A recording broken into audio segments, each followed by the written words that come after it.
पत्नी ने न जाने क्या किया था कि पति ने उसे एक के बाद एक कई थप्पड़ जड़ दिए। हमेशा हर सिचुएशन को शांति से हैंडल करने वाली पत्नी भी इस बार इतनी अशांत हो उठी कि उसने अपनी चप्पल ही निकालकर पति की ओर दे फेंकी। चप्पल पति के बालों को छूते हुए निकल गई। ये किस्सा यहीं पर खत्म हो सकता था, मगर पति ने इसे अपनी मर्दानगी का विषय बना लिया और बात बद से बदतर होती चली गई। रिश्तेदारों ने भी आग में घी का काम किया। किसी ने कहा, जो औरत अपने पति को चप्पल से मार सकती है वो न ही तो वफादार हो सकती है और न ही पतिव्रता। ऐसी औरत परिवार ही नहीं पूरे समाज पर कलंक की तरह है। बीवी के पक्ष वाले कहा पीछे रहने वाले थे।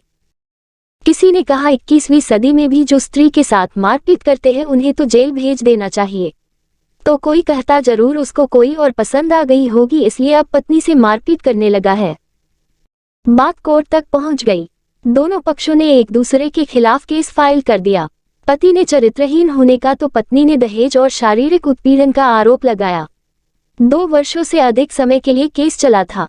इन 2 वर्षों के दौरान दोनों पति पत्नी अलग अलग रहे थे। इन 2 वर्षों के दौरान दोनों पक्षों के समर्थकों की संख्या कम हो गई थी।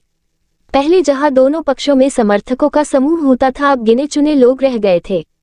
पति और पत्नी दोनों की आर्थिक स्थिति भी इस समय के दौरान नीचे गिर चुकी थी। जिन्हें वो अपना शुभचिंतक समझ रहे थे, पैसों की बात आते ही उन्होंने भी अपना पलड़ा झाड़ लिया था। अगर कोई देने को राजी भी हुआ तो मोटे ब्याज की शर्त पर। आखिरकार वही हुआ जो सब चाहते थे, डाइवोर्स। हर कोई खुश था, दोनों पक्षों के रिश्तेदार, उनके माता पिता और दोनों के वकील। लेकिन 5 साल की सुखद शादी और एक सुंदर बेटी होने के बाद मिले इस डाइवोर्स से पत्नी मूक थी और पति शांत। शायद ये एक इत्तेफाक ही था कि इस खुशी को मनाने के लिए दोनों पक्ष के लोग एक ही चाय की टपरी पर बैठे, आमने सामने।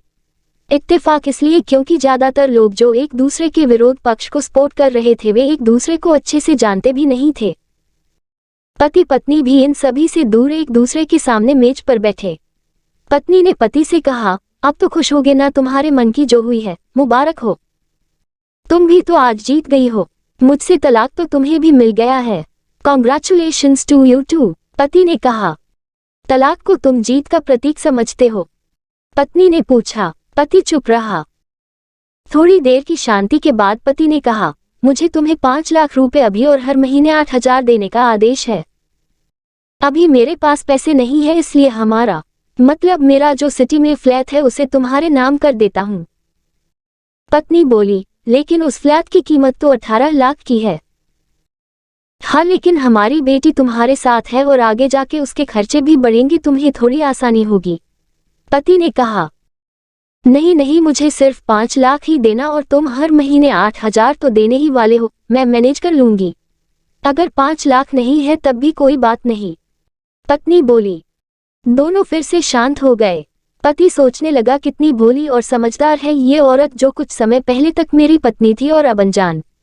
ये वही है जो कम से कम खर्चे में घर चलाती और पैसे बचाकर मेरे जन्मदिन और बर्थडे पर हमेशा मेरे लिए नए कपड़े खरीद लाती। कभी बीमार भी हो जाती तो पैसे बचाने के लिए मुझे मालूम न होने देती और घरेलू नुस्खों से अपना इलाज कर लेती, मगर घर में कोई और बीमार होता तो तुरंत डॉक्टर के पास लेकर जाती। मेरी ही मति मारी गई थी, मैं ही अपनी झूठी मर्दानगी के चक्कर में इतनी बड़ी गलती कर बैठा। पत्नी के दिमाग में भी उथल पुथल चल रही थी। अभी भी वैसा का वैसा ही है, पहले भी खुद से ज्यादा हमारे बारे में सोचता था और अब भी वही कर रहा है।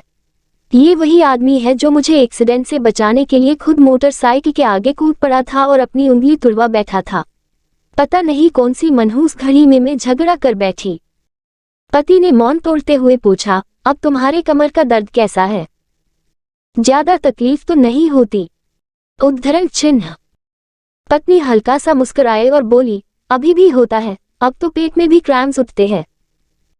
वो तो होगा ही, तुम योगा या कसरत भी तो नहीं करती हो। अब किसी गायनेकोलॉजिस्ट को जरूर दिखा देना। पति ने कहा, तुम बताओ तुम्हारा अस्थमा कैसा है अब?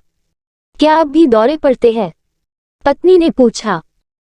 हाँ पड़ते हैं, पहले से ज्यादा, क्योंकि अक्सर इन्हेलर भूल जाया करता हूँ, याद दिलाने के लिए तुम जो नहीं हो अब। पति बोला।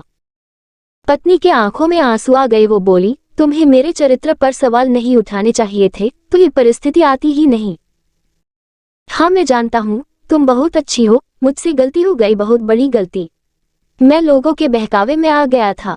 पति बोला, तुमने भी तो मुझ पर दहेज का इल्जाम लगाया था। वो बोला, गलत था और इस बात का मुझे भी पछतावा हुआ। पत्नी ने कहा। पति कुछ कहना चाह रहा था लेकिन हिचकिचा रहा था। पत्नी ने पूछा, कुछ कहना चाहते हो? वो बोला, क्या सब पहले जैसा नहीं हो सकता? उद्धरण चिन्ह। क्या मतलब? पत्नी बोली, मतलब कि हम फिर से पहले की तरह पति पत्नी बनकर, सच्चे दोस्त बनकर नहीं रह सकते। पति बोला, पर ये डाइवोर्स के पेपर दिखाते हुए पत्नी ने कहा, फाड़ देते हैं। पति ने अपने पास रखे डाइवोर्स के पेपर फाड़ते हुए कहा। पत्नी ने भी अपने पास रखे पेपर फाड़ दिए।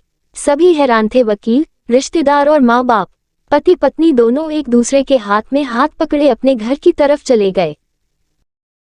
दोस्तों, ये कहानी उन हर पति पत्नी के लिए बड़ी सीख है जो छोटी छोटी बातों पर लड़ते हैं और इन झगड़ों को बड़ा बना के अलग होने का डिसीजन लेते हैं।